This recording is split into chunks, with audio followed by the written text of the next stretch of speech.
going on, guys? 118 Seth Shadow here. For today, I'm going to do something a little different. So, up to this point I've done a variety of different contents. My main is market watches, and I've done games and some interesting analyses of cards. Today what I'm going to do is an analysis on how much Shadowverse Evolve really is. What we're going to take a look at today are deck builds. And we're going to take a look at how much it costs to make a deck in Shadowverse Evolve. There are 6 crafts to go through, and there will also be the starter decks to consider. While we're on that topic, why don't we go ahead and take a look at them? There are 6 crafts in this game: Forest Craft, Sword Craft, Rune Craft, Dragon Craft, Abyss Craft, and finally Haven Craft, and that's from left to right as you see them here. Each of the crafts has a starter deck available, and each of the starter decks comes with a fully ready playable deck that you can take out of the box and play with as is. They'll come with the full deck, base and Evo. You'll have the leader card, and you'll also have tokens that are used within the deck too. With all of that, the typical price that you're going to find these decks at is $20. They'll be around that on TCG players, sometimes lower, sometimes higher, sometimes bought out, but for the most part, they tend to be around $20. Even if you were to go to your local store and find one of these, that's usually going to be the cost. But beyond that, do remember that Shadowverse Evolve is a trading card game. So, there are booster packs that you can buy to strengthen these decks, or make your own decks. What we're going to be doing is looking at one build per craft with enhancements of the cards that are currently in circulation. Right now, that's Advent of Genesis, which is set 1, and Reign of Bahamut, set 2. So, let's go ahead and start taking a look with Forest Craft. How we're going to read each of these will go like this. I've broken down each of these to show the cost of individual cards, as well as the number of cards you play, and the prices listed are in green or red. If they're in green, it's my belief that these cards are well priced for what their rarity is. If they are in red, I believe they're expensive for their rarity. To go over the rarities again, we have from lowest to highest: bronze, silver, gold, and legendary. These are the 4 base rarities of the game right now, and that's what we will be looking at with these analyses. And then I will be going over the overall cost based off of these and the quantities of each cards for each deck to give an idea of how much it might cost to build this deck.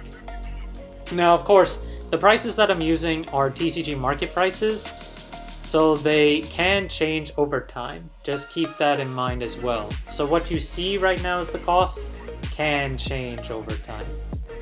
But let's go ahead and take a look. For Forest Craft, this is a build that, my shameless plug, I took this to a showdown in October and won the showdown. So I'm using that build as my basis for this analysis. But even if you were to change some cards around here, I wouldn't expect prices to change that much. Overall, there are 2 reds in here, and both of them are neutral cards: Bellringer Angel and Execution. Execution is $5 and is a silver, while Bellringer Angel is $16.11 and is a gold. Now, I could go on a whole spiel about Bellringer Angel being the most expensive gold rare in the whole game right now, but I digress. We're going to go over the remaining cards in here. Mainly, we're going to take a look at some of the cards that are still a little higher in price. But the higher price cards in here are legendary rares. You have Ancient Elf, you have Cristelia Tia, you have Rose Queen, you have White Wolf of Eldwood, and then you've also got Aria Fairy Princess, but Aria comes out of the starter deck and you get 3 copies of it. So while it is a legendary rare, it's technically a starter deck card. Pricing wise for these though, Ancient Elf is $377, Tia is $570, you've got Edelwood at $2, Rose Queen and Aria are both $199, and if you take a look at the Evo deck, everything is pretty cheap there. Rhinoceroach is one of the more expensive ones at $1.37, and then you've got Bellringer Angels Evolved Form at $1.70 right now. But most of the other cards can be picked up rather cheap. Fairy Circle, Noble Fairy, but you've also got Rose Gardener from the starter deck, and that and its Evo are both close to $1, 98 cents and 95 cents respectively. Harvest Festival is also a 90-cent card right now as a silver, and you've also got Nature's Guidance at 55 cents, which is also a silver. But the final cost of this deck is $95.85, everything considered. So it is close to 100, but it can be modified to a degree. Next is going to be the cheapest deck that we're going to be talking about, which is Swordcraft Mid-Range. And the only red card in this build is the legendary card Alexander at $11.15. And then when we take a look at some of these other greens that are available, Leonidas is the only somewhat expensive gold rare in the Evo deck right now at $4.20.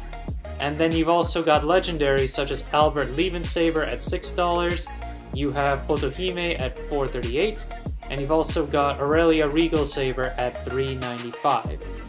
There's also a neutral gold rare in here called Surefire Bullet, which is $4.32. And then in terms of some of the other cards, they're mostly change, outside of something like Mave Leader, which the base and the evolved form are both over $1 right now. But even with all that considered, the final cost of this deck is $88.39. Ultimately not too much cheaper than the Forestcraft build, and the one thing about it is that because most of the cards here are green, it really becomes a matter of just, you would have to make a lot of swaps in order for the deck to become rather cheap. Because when you think about it, the number of cards that go into a deck is going to be a minimum of 40 in the main deck, and then 10 cards in the Evolved deck. So as a result, if you were to take $1 for each of those, that's automatically $50 in the deck. So it would be hard to find a deck that will actually end up being cheaper than $50, unless all the cards ended up being lower than $1. But that's just an analysis point that I want to make a note of, so $88 is actually not too bad. Although I will also say that for Swordcraft, I have seen builds play Olivia, which I'm going to go over a little later, which could contribute to the deck's price quite a lot. But let's go into D-Shift Runecraft, particularly the OTK variant. For this one, there are only 2 reds to cover. Both of them are new and we haven't seen them yet. Trail of Light is a neutral 2-cost silver at $3.60, and you also have the legendary card Merlin, which is exclusive to Runecraft at $17.41. I will say that Merlin is played in almost every variant of Runecraft, so being over $17 already makes the deck over $51 if you try to play this as a full playset. But taking a look at some of these other cards, you have cards from the starter deck like Insight and Mithril Golem, and also the Penguin Wizard. Insight is $1.40, Mithril Golem is $1.50, the Penguin Wizard is 79 cents for the base and 20 cents for the evolved form. Merlin's evolved form is also $4.19, and if you play Daria in the deck, that's $5.40 plus another $2.21 for the evolved form. Surefire Bullet is also in here as well, and then you've got other cards like Fate's Hand, which is 66 cents, and Flame Destroyer, which is actually 62 cents, and both of these cards are silvers, and D-Shift itself is only 41 cents as a gold. But the final cost of this deck is $104.37, which is currently the most expensive that we've looked at so far, until now. The next deck that we're going to cover is Dragoncraft, Discard Dragoncraft. And this is by far the most expensive deck to build in the format right now. there are a number of different cards that I have noted in red in here, and we've seen a few of them already. We've seen Bell Ringer, we've seen Execution, and we've seen Trail of Light, but there are 3 new reds to introduce here. The first one is a legendary card from set 2 called Dragon Song Flute, which is $10.70. Then you have set 1's Dark Dragoon Forte at $13.44, though I will note that the evolved version of this card is only $1.30, so that's definitely a huge drop-off in comparison. But Dragoncraft, whether you're playing discard or regular ramp control, is... You're also playing the most expensive legendary in both builds, which is Dark Angel Olivia at $39.09. And if you play it in full, that really contributes to the price, playing a full 3 copies. That's high. And as said, the most expensive legendary to pick up right now. You also take a look at the build, and we talked about in a prior Market Watch how Shenlong is getting a restriction to 1 copy per deck, but this deck is considering that the restriction hasn't happened. Eventually I'll do another one of these to make updates for later sets, and we'll see how things change. But right now, Shenlong is 65 cents, and then it's 42 cents if you want to pick up the Evo. But there are some good green cards as well, like Bahamut at $4.71, its Evo is $1.52, and then you've also got Dracomancer Rites at 22 cents if you want to pick that up. Path to Purgatory is 67 cents. You've also got Dragonute Scholar, which is a 32-cent card in the green, and Dragon Oracle from the starter deck, which is almost always going to get played, is still 79 cents to pick up. But the final cost of this deck is around $276.76, the highest that we have seen so far and the highest that we're going to see today. Now I will say that Abysscraft surprised me immensely. I initially thought that this was going to be the cheapest of all the decks, but I was wrong. So looking over Abysscraft, you can kind of see why I thought it was going to be the cheapest when you take a look at how the greens all are under 50 cents with the exception of 4 cards. But then there are 2 legendary cards in this deck which are in red. One of them is Cerberus, which came out of set 1, and it's $11. Then you've got Soul Dealer at $13.31. Put them together with their 3 copies, and that accounts for over 70% of the deck's cost. But that gives some lenience here, as when you take a look at some of these other more rare cards, Soul Conversion is $1.10 as a silver, Dark General is a silver, and is $2.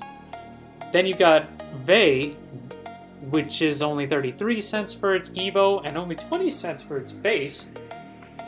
And most of the other cards available are around 20 cents or lower. So the final cost of this deck is $100.03. But because so many of the cards are cheap in here, if you do want to lower the cost of this deck by cutting some of the legendaries, it will certainly help. Although if you're trying to make room for other big cards and to replace the smaller cards, that's going to be difficult. In any case, there's some flexibility to keep the cost down with this deck, but it can get this high. At least it should not really get much higher. And finally, we've got Heavenly Aegis Control for Havencraft, which only has 3 cards in the red, and only one of them is new here. We've got Bellringer Angel and Execution, and we also have Heavenly Aegis, which is the ace of the deck at $12.45, and it has an Evo version in here at $1.50. Looking at some of the other cards, a fair amount of the greens are under $1, but we do have some mid-priced ones, like Enstatued Seraph at $2.23, and then you've also got Jeanne d'Arc, which is $7.48 and is played as 3 copies. Starter deck cards in here include the Hair of Illusion, the Acolyte's Light, Priest of the Cudgel, and Guardian Nun, where Guardian Nun is the only one that's 50 cents among its regular and Evo, while the others hover around $1 or over $1. But ultimately, with all the cards considered here, the final cost of this deck is $143.22, making it the second most expensive of all the decks that we've analyzed today. So in summary, if we take a look at the different 6 crafts and take a look at what it takes to build them, this is how I break it down. For those of you who want to build a deck without really having to break the bank, Forestcraft or Swordcraft is probably your best bet, and honestly I would say Abysscraft is there if you're willing to cut down on either Soul Dealer or Cerberuses in the builds if you're playing aggro. But Swordcraft does have the disadvantage of builds do tend to play Olivia nowadays, which we saw in Dragoncraft, and that contributes to the deck cost quite significantly and can flip that arrow very easily.